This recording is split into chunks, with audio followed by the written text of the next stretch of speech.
ଦର୍ଶକ ବନ୍ଧୁ, ବର୍ତ୍ତମାନ ବର୍ଷା ଦିନ ଲାଗି ରହିଛି।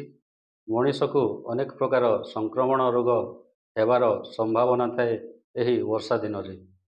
ସେଥିମଧ୍ୟରୁ ଡେଙ୍ଗୁ ହେଉଛି ଗୋଟିଏ ଭୂତାଣୁଜନିତ ରୋଗ, ଯାହାଦ୍ୱାରା ମଣିଷ ସଂକ୍ରମଣ ହେବାର ସମ୍ଭାବନା ଥାଏ। ଆସନ୍ତୁ ଜାଣିବା ଡେଙ୍ଗୁ କ'ଣ, ଏହାର ଲକ୍ଷଣ କ'ଣ ସବୁ ରହିଛି ଏବଂ ଆମେ ତା'ର କେମିତି ନିରାକରଣ କରିକି ବର୍ତ୍ତମାନ ସୁସ୍ଥ ସମାଜ ଗଠନ କରିପାରିବା। ଡେଙ୍ଗୁ ହେଉଛି ଏକ ଭୂତାଣୁଜନିତ ରୋଗ।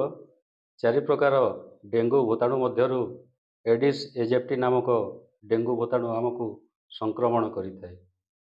ପ୍ରଥମେ ଏହା ସାଧାରଣ ଥଣ୍ଡା ଜ୍ୱର ପରି ଆମକୁ ଜଣାପଡ଼ିଥାଏ, କିନ୍ତୁ ପରେ ତା'ର ଭୀଷଣ ରୂପ ଧାରଣ କରିଥାଏ। ଲକ୍ଷଣ ଗୁଡ଼ିକ ହେଲା ମୁଣ୍ଡ ବିନ୍ଧା ହେବା, ଭୋକ ନ ଲାଗିବା ଏବଂ ବାନ୍ତି ବାନ୍ତି ଲାଗିବା। ଦେହ ହାତ ପ୍ରବଳ ବିନ୍ଧା ହୋଇଥାଏ ଏହି ଡେଙ୍ଗୁ ଜ୍ୱରରେ।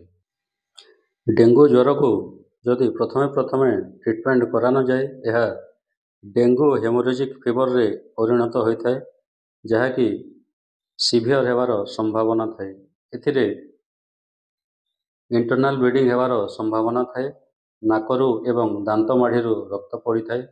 ବାନ୍ତିରେ ମଧ୍ୟ କିଛି ସମୟରେ ରକ୍ତ ପଡ଼ିବାର ଦେଖା ଦେଇଥାଏ। ସମୟରେ ରକ୍ତଝାଡ଼ା ମଧ୍ୟ ରୋଗୀକୁ ହୋଇଥାଏ। ଯଦି ଆମେ ଯେଉଁ ସବୁ ଚର୍ଚ୍ଚା କଲେ ସେହି ଲକ୍ଷଣ ଗୁଡ଼ିକ ଦେଖାଦିଏ, ସଙ୍ଗେ ସଙ୍ଗେ ଡାକ୍ତରଙ୍କ ପରାମର୍ଶ ଅନୁସାରେ ଚିକିତ୍ସିତ ହେବା। ଆପଣମାନେ ଜାଣନ୍ତି, prevention is better than cure. Prevent କେମିତି କରିପାରିବା ଡେଙ୍ଗୁକୁ, ଆସନ୍ତୁ ନଜର ପକାଇବା। ସ୍ଥିର ସଫା ପାଣିରେ ଏଡିସ୍ ଏଜିପ୍ଟି ମଶା ରହି ତା'ର ବଂଶ ବିସ୍ତାର କରିଥାଏ।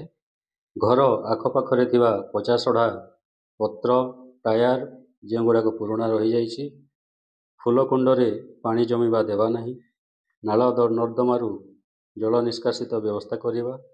ଘର ଗାଡ଼ିଆରେ ଛୋଟ ଛୋଟ ମାଛ ଛାଡ଼ିବା, ଯେଉଁମାନେ କି ମଶାର ଲାର୍ଭାକୁ ବା ମଶାର କୀଟକୁ ଖାଇ ନଷ୍ଟ କରିଦିଅନ୍ତି।